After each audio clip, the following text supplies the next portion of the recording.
तो मैम अभी हमने आपने बहुत अच्छी तरीके से समझाया कि बाल ग्रो कैसे होते हैं। जी। तो एक सामान्य तौर पे हर एक को, मतलब मुझे नहीं लगता अभी ऐसा कोई भी आदमी होगा कि जिसे कोई भी बाल की समस्या ना हो। अगर है तो बहुत अच्छी बात है कि कोई समस्या ना है, लेकिन यूजुअली आजकल ऐसे होता है कि एटलीस्ट बाल गिरते हैं, या फिर किसी ना किसी को रूखापन होता है, या फिर डैंड्रफ हो जाता है, या फिर एन नंबर ऑफ अदर जी। थिंग्स। जी। तो हम थोड़ी सी ये जानकारी जानना चाहते हैं आपसे कि एज ए डॉक्टर आपके पास जब कोई भी पेशेंट या फिर कोई भी लोग आते हैं, तो उन्हें कौन सी बालों की समस्या से जूझना पड़ता है? क्योंकि हम लोगों को शायद एक दो वही पता होंगी जो हमें होती है जी। या फिर जिससे हम गुजरते हैं, लेकिन एज अ डॉक्टर आपके पास शायद ज़्यादा उसका एक आवाका हो सकता जी। है। जी। जी। जी। बहुत से अलग अलग प्रश्न लेके या बहुत से अलग अलग प्रॉब्लम्स लेके जी। लोग हमें कंसल्ट करते हैं। तो बालों की एक कॉमन, बहुत ही कॉमन समस्या ये है कि हेयर फॉल्स, जी। Very common. ये इसमें कोई भी एज का कोई संबंध नहीं है। ये हेयर फॉल आप आज अगर देखेंगे तो 10 साल के बच्चे को भी कंप्लेंट लेके आते हैं हेयर फॉल की, या ओल्ड एज में भी ये कंप्लेंट्स आती है। तो बहुत सबसे कॉमन चीज जो हेयर्स में है वो है हेयर फॉल। दूसरा है हेयर थिनिंग, कि बहुत बाल झड़ रहे हैं जिससे कारण बालों में थिकनेस कम हो गया है। हेयर थिनिंग का एक बहुत कॉमन प्रॉब्लम लोग लेके आते हैं। तीसरा चीज है अर्ली ग्रेइंग, ओके। कि पहले ये था नॉर्म कि एक 40-50 साल के बाद बाल सफेद हो रहे, that is a sign of ageing. लेकिन आजकल ये भी ये भी सिनेरियो अभी चेंज हो गया है। अभी आज अगर आप देखोगे तो स्कूल गोइंग बच्चे भी मेरे पास आते हैं। एक 10 साल वाला, 15 साल वाले बच्चे भी आते हैं जिनके बाल सफेद हो रहे हैं। Okay. इतने कम उम्र में भी बाल सफेद हो, तो ये भी एक बहुत ही अलार्मिंग समस्या है कि जो बहुत कॉमनली अभी बढ़ भी रही है और मैंने देखे भी है। जी। और ये सिर्फ फीमेल्स में नहीं है, ये मेल्स में भी बहुत कॉमनली देखी गई Okay. है। ये जो समस्याएं हैं ये इरिस्पेक्टिव ऑफ द जेंडर, ये मेल तो में तो रहती है, फीमेल्स में भी कॉमनली देखी गई है। दूसरी चीज होती है dandruff, very common thing. Yes. कि हेयर डैंड्रफ ये एक और ये समस्या ऐसी है कि ये लोग जब हमारे पास आते हैं तो पूरे घरेलू नुस्खे ये सब चीजें आजमाने के बाद फिर ये डॉक्टर के पास आते हैं। जी बिल्कुल। तो ये घरेलू नुस्खे कभी कभी ऐसा भी होता है कि ये शायद आप गलत तरीके से यूज करके जो प्रॉब्लम है वो कम तो होता नहीं है, बल्कि बढ़ा के ये लोग हमारे पास आते हैं। तो ये मोस्टली कॉमनली देखे गए ये 4 चीजें हैं जो कि हेयर के लिए रिलेटेड प्रॉब्लम्स है। और बाकी बहुत ही मेडिकल लैंग्वेज में अगर देखेंगे तो डर्मेटाइटिस का प्रॉब्लम है, फिर सोरियासिस रहता है पेशेंट को, स्किन डिसऑर्डर जिसमें ये सोरियाटिक पैचेस आपके हेयर स्कैल्प में भी डेवलप होते, तो सोरियाटिक हेयर स्कैल्प ये भी लेके लोग आते हैं। सो अलग अलग फंगल इन्फेक्शंस है, ये लेके लोग हमारे पास आते हैं। तो ये अलग अलग समस्याएं हैं जिसे हम लोग काउंसलिंग करना पड़ता है, मेडिकेशंस कुछ अगर ज़रूरी है तो मेडिकेशंस देना होता है, लोकल हाइजीन मेंटेन कैसी रखनी है, क्योंकि एज ए डॉक्टर हम लोग उनको सबसे हमारा ये है कि उनको एजुकेट करें। जी। एजुकेट अगर आप करोगे कि हेयर हेल्थ आपको कैसे संभालनी है, तो बहुत सी समस्याएं आपकी वहीं पे 50% समस्याएं वैसे ही खत्म हो जाती है। जी। और जहाँ पे फिर कहीं इन्फेक्शियस जैसे कि अगर फंगल इन्फेक्शन है तो वहां पे फिर हमको कुछ दवाइयों का चलन करना पड़ता है, चयन करना पड़ता है पेशेंट को और एजुकेट करना पड़ता है।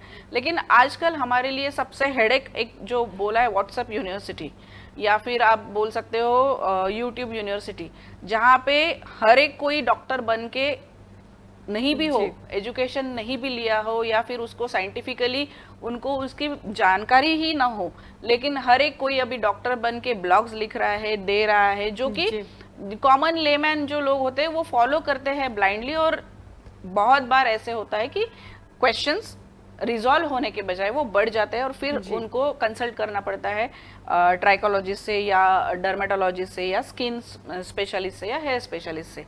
तो ऐसे काफ़ी पेशेंट्स हमारे पास आते हैं, तो ये अलग अलग समस्याएं लेके हमारे पास पेशेंट्स आते हैं।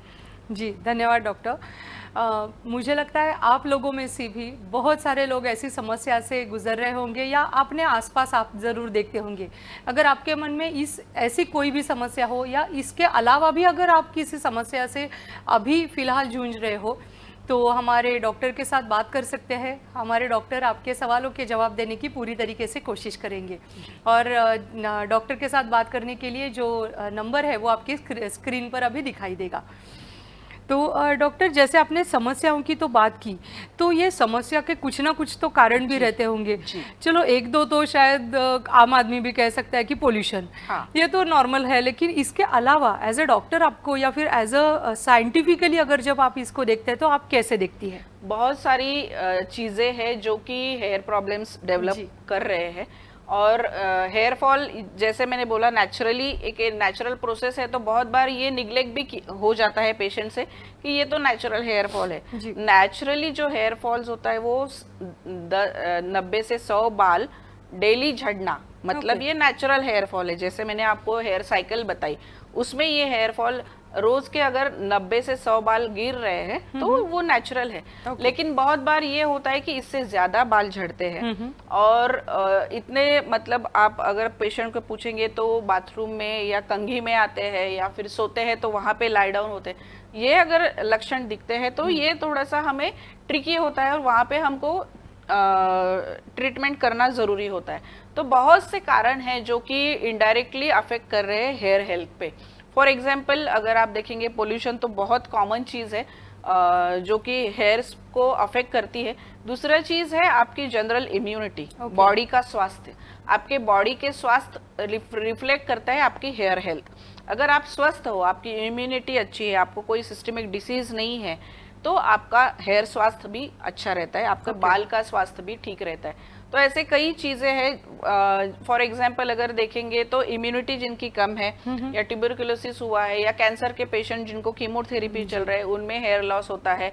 दूसरी चीज नरिशमेंट, अगर प्रॉपरली जो डेली लाइफ में या daily day to day life में जो डेली जो बॉडी की रिक्वायरमेंट है विटामिन की या न्यूट्रिएंट्स की, वो अगर शरीर को नहीं मिल रही है, कैल्शियम, जिंक, इनका अगर डेली जो रिक्वायरमेंट है बॉडी का वो अगर नहीं मिल रहा है तो वो एक कहीं ना कहीं आपको इफेक्ट करता है आपके हेयर ग्रोथ में या हेयर हेल्थ में। तीसरी चीज फास्ट फूड।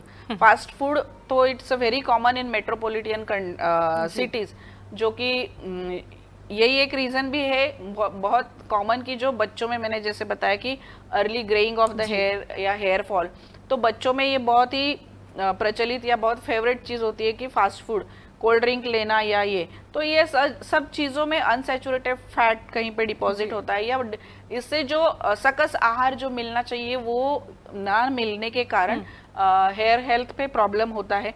दूसरी चीज हाइजीन, बॉडी हाइजीन अगर मेंटेन नहीं होती है, अगर आपका जॉब मोस्टली तो अभी अगर आप देखोगे तो लोग फैमिली में भी एवरीवन इज वर्किंग, तो अगर आप घूम रहे हो दिन भर या ओवर स्वेटिंग हो रहा है, आप आपका स्कैल्प की आप हाइजीन अगर ठीक नहीं रखते हो, उसका प्रॉपर वॉशिंग, उसका मेंटेनेंस अगर आप नहीं करते हो, तो वो कहीं ना कहीं आपको डैंड्रफ जैसी चीजों में डैंड्रफ डेवलप होके फिर वो प्रॉब्लम्स क्रिएट करते हैं। दूसरी चीज होती है ये है कि कसरत, अगर आपकी बॉडी या फिर अगर आप कसरत नहीं कर रहे हो तो बॉडी का जो मेटाबॉलिक रेट है वो स्लो डाउन होता है कहीं ना कहीं, और जिससे कि जो तत्व मिलने चाहिए हर एक कॉर्नर तक वो वहां तक नहीं पहुंचते। तो ये कॉमनली देखी गई ये बहुत चीजें। और अभी कॉमनली जो कि cosmetics, over use of the cosmetics, for example hair straightening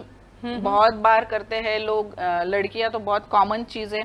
blow dryer common है कि बाल सुखाने के लिए ड्रायर यूज करते हैं लोग, स्पेशली विमेन्स में या स्कूल गोइंग गर्ल्स में बहुत कॉमन है कि बाल सुखाना है तो हेयर ड्रायर ब्लोअर लगा लो, उससे बाल सुखाओ।